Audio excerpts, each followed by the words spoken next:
अस्सलामुअलैकुम दोस्तों, आप लोगों को नई अपडेट में खुशामदीद करते हैं। और इस अपडेट में मैं आपको एक बात बताने वाला हूँ, ये आप ध्यान से सुन लें। और जितने भी बच्चे पर्सनली मुझे सिर्फ इस मसले के लिए मैसेज करते हैं कि सर हमें जो है रिटन टेस्ट तो पास है लेकिन अभी तक कॉल नहीं आई इंटरव्यू की, या फिर आप लोगों का इंटरव्यू हो गया तो अब आगे क्या होना है, तो ये मैं आपको क्लियर कर देता हूँ। इसके लिए आपको बार बार परेशान होने की ज़रूरत नहीं है, तो ध्यान से आप जो है ना पूरी की पूरी सुन लें। पहले तो ये आप लोगों को लिस्टें तो ज़ाहिर है मिल गई होंगी कि जिसका पास है या फेल है। रिटन टेस्ट तो वो लिस्टें यहाँ पर आप लोगों को वेबसाइट पर अपडेट हो गई हुई हैं। अब आप लोगों के रिटन टेस्ट का तो मसला हल हो गया, ठीक है, पास फेल पता चल गया। इसके बाद हम देखें कि कुछ कैंडिडेट्स की जो परसेंटेज है वो बहुत ही कम है, यानी कि 40 हैं जो बिल्कुल पास हैं, परसेंटेज 40 वाले पास होते हैं। अब क्या इतनी परसेंटेज के साथ आप लोगों का इंटरव्यू लिया जाएगा या नहीं लिया जाएगा, या फिर यूँ कहें कि जितने भी पास हुए रिटन टेस्ट में क्या सबका इंटरव्यू लिया जाएगा? अब इसका जवाब बिल्कुल यस है। आप लोगों के जितने भी पास हुए हैं उन सब का इंटरव्यू होना भी चाहिए। और होता भी है ऐसे कि जो जो रिटन टेस्ट को क्वालिफाई करता है जिस भी पोस्ट के लिए, उन सब का इंटरव्यू उन्होंने क्वालिफाई करना होता है। लेकिन इसके साथ उन्होंने बाकायदे तौर पर एक बात भी मेंशन की हुई थी कि उन्होंने आपके इंटरव्यू के लिए 3:1 के रेशो से जो है वो कैंडिडेट सिलेक्ट करने हैं।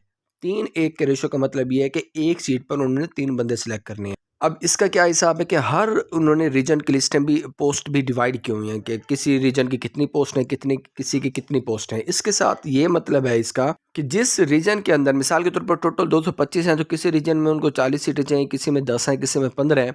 तो उसको, उन सीटों को उन्होंने 3 से मल्टीप्लाई करके उस रीजन के उतने कैंडिडेट्स को बुला लेना है जो टॉप वाले होंगे। अब उसके बाद अगर कोई उनमें से इंटरव्यू क्वालिफाई नहीं कर सकता तो फिर जो है बाद वालों को मौका दिया जाएगा। ये होती है रेशो। तो इस तरह आप लोगों को जो है ना, अगर आप लोग अपना पास कर चुके रिटन टेस्ट, लेकिन आप उन नंबर्स में नहीं आते जो कि 3:1 के अंदर फॉल करते हैं, तो फिर इसका मतलब ये है कि आपको कॉल नहीं आनी। हाँ, ये मैंने पूरा प्रोसेस आपको समझा दिया। अब अगर आप लोगों का ये है कि आपको पता है कि हम तो उन नंबर्स में नहीं आते, तो ऑलरेडी जो कैंडिडेट इंटरव्यू के लिए जाते हैं तो ज़रूरी नहीं वो भी सारे के सारे इंटरव्यू को क्वालिफाई करें। इंटरव्यू में आप लोगों के साथ क्या-क्या होना या क्या-क्या हो रहा है इंटरव्यू में, जो कैंडिडेट बच्चे दे के आए हैं, तो उन्होंने सिंपल सा इतना बताया कि कोई आपसे क्वेश्चनिंग होती है डायरेक्ट। वैसे तो ये सोचा जा रहा था कि इंटरव्यू भी इनका इसी तरह से थोड़ा मुश्किल लेवल का होगा, जिसमें आप लोगों से उन्होंने साइकोमेट्रिक टेस्ट लेने होंगे, आपके साइकोलॉजिकल टेस्टिंग करनी होगी, और फिर आपके जो है ना वहाँ पर एसेस वगैरह लिखवाए जाएंगे।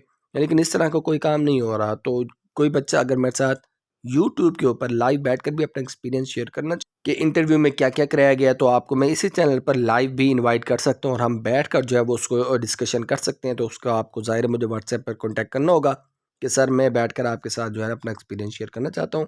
तो मोस्ट वेलकम उस बच्चे के लिए। अच्छा जी, अब ठीक है, ये समझ आ गई किस किस को इंटरव्यू के लिए कॉल आ सकती है, नहीं आ सकती। जिनको नहीं आई भाई, आप अगर परसेंटेज जो है ना आपको लगता है कि आप 60-70 से भी नीचे हैं, तो फिर आप कोशिश ही ना करें, आप छोड़ें, आप अगली जॉब्स के लिए ट्राई करते रहें। ओके, इसके बाद हम बात कर लेते हैं कि जिनके इंटरव्यू पास हो गया अब उनका क्या होना। भाई आप लोगों का अब वेट होने, आपकी फाइनल लिस्ट लगेगी, और लिस्ट जो है वो उसके बाद आप लोगों को पता चल जाएगा कि आप जो है वो सिलेक्ट हैं या आप पास हो गए कि नहीं हो गए इंटरव्यू में भी। फिर आपको फाइनल मेडिकल होगा, और मेडिकल जो है वो डिपार्टमेंट खुद कंडक्ट रहेगा, या फिर आपसे कहेगा अपने DHQ से वो आप मेडिकल करा के लें। लेकिन मुझे लगता है पोस्ट के लिए जो मेडिकल है वो डिपार्टमेंट खुद कंडक्ट कराता होता है। तो इसके बाद आप लोगों की फाइनल सिलेक्शन हो सकती है।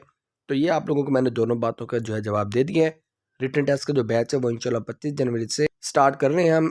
इसका जो आने वाली कांस्टेबल की जॉब्स है, और मैंने आपको पहले बताया था कामयाब वही होते हैं जो आने से पहले आने वाली मसले की, मुश्किल की तैयारी करके बैठते हैं। तो आप उसको ज्वाइन करना चाहें तो स्क्रीन पर नंबर नज़र आ रहा है, आप मुझे मैसेज करके ज्वाइन कर सकते हैं। यहाँ पर मजीद गवर्नमेंट जॉब्स की अपडेट है और उनकी तैयारी के लिए चैनल सब्सक्राइब करके बेल आइकन ऑन कर लीजिएगा। अल्लाह हाफिज़।